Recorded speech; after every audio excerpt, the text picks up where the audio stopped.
নমস্কার, রাঙ্গোলি আয়ুর্বেদে আজ আমরা জানবো Rangoli herbal Karishma premium shampoo and hair অয়েলের ব্যবহার বিধি মহিলাদের জন্য, যেটা মেনে ব্যবহার করলে মাত্র 3 দিনে আপনার চুল পড়া কন্ট্রোল হবে এবং 15 থেকে 20 দিনে আপনার নতুন চুল জন্মাতে শুরু করবে।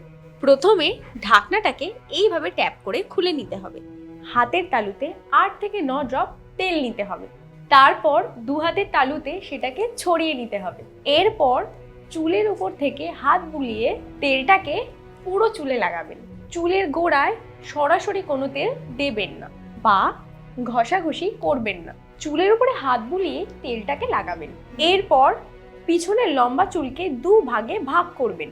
একটা ভাগের জন্য 5 থেকে 6 ফোঁটা তেল হাতের তালুতে নিয়ে হালকা করে ছড়িয়ে লম্বা চুলের উপর থেকে নিচ পর্যন্ত তেলটাকে থুপে থুপে লাগাবেন। লাগানোর পর লম্বা চুলটাকে হাতের তালুতে নিয়ে হালকা করে ঘষে নেবেন। দেখুন, পুরো লম্বা চুলে তেলটি লেগে গেছে। এই নিয়মেই আরেক ভাগের লম্বা চুলেও লাগাবেন। দেখবেন পুরো মাথায় তেলটি লেগে গেছে। এইভাবে রাতে ঘুমানোর আগে বা সকালে ঘুম থেকে ওঠার পরে অথবা স্নান করার 2 ঘন্টা আগে তেলটি ভালো করে মাথায় লাগিয়ে নেবেন। আপনার সুবিধে মতো লাগিয়ে নেবেন। এটা মনে রাখবেন, যত বেশি সময় ধরে তেলটি লাগিয়ে রাখা যায় ততটাই বেশি কার্যকরী হবে। এখন আমরা জেনে নেব কিভাবে শ্যাম্পুটা ব্যবহার করবেন। সবার প্রথমে চুলটাকে ভিজিয়ে নিতে হবে। ঢাকনাটাকে এইভাবে ট্যাপ করে খুলে নিতে হবে।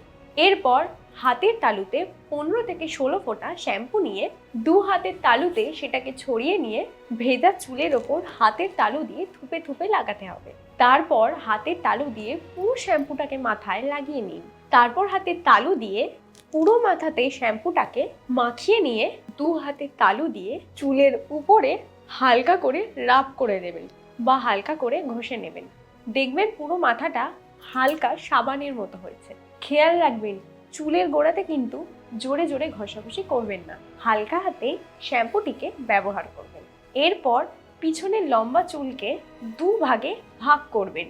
এক ভাগের জন্য 10 থেকে 12 ফোঁটা শ্যাম্পু হাতের তালুতে নিয়ে হালকা করে ছড়িয়ে লম্বা চুলের উপর থেকে নিচ পর্যন্ত শ্যাম্পুটাকে থুপে থুপে লাগাবেন। লাগানোর পর লম্বা চুলটাকে হাতের তালুতে নিয়ে হালকা করে ঘষে নেবেন। দেখবেন পুরো লম্বা চুলে হালকা সাবানের মতো ফেনা হয়েছে। একই নিয়মে আরেক ভাগের লম্বা চুলও লাগাবেন। দেখুন, পুরো মাথাটাতেই শ্যাম্পুটি লেগে গেছে।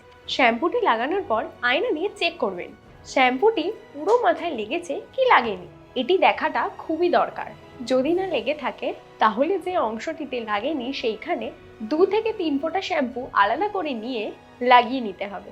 শ্যাম্পুটি ব্যবহার করার সময় ফেনাটি কম হয়, কারণ এটি একটি আয়ুর্বেদিক প্রোডাক্ট। তো ফেনা কম হয়, এটা কোনো প্রবলেম নয়। এই শ্যাম্পুটি চুলকে সিল্কি, স্মুথ অ্যান্ড স্ট্রং করার জন্য তৈরি করা হয়েছে এবং এই শ্যাম্পুটি ব্যবহার করলে খুশকির সমস্যা থেকে মুক্তি পাওয়া যায়। শ্যাম্পুটি লাগানোর পর 7 থেকে 8 মিনিট অপেক্ষা করতে হবে বা লাগিয়ে রাখতে হবে। এরপর হালকা হালকা জল দিয়ে চুলটিকে ধুয়ে নেবেন। এইভাবে মহিলারা শ্যাম্পু এবং তেলটি ব্যবহার করলে 3 দিনে চুল পড়া কন্ট্রোল হবে এবং 15 থেকে 20 দিনে নতুন চুল জন্মাতে শুরু করবে।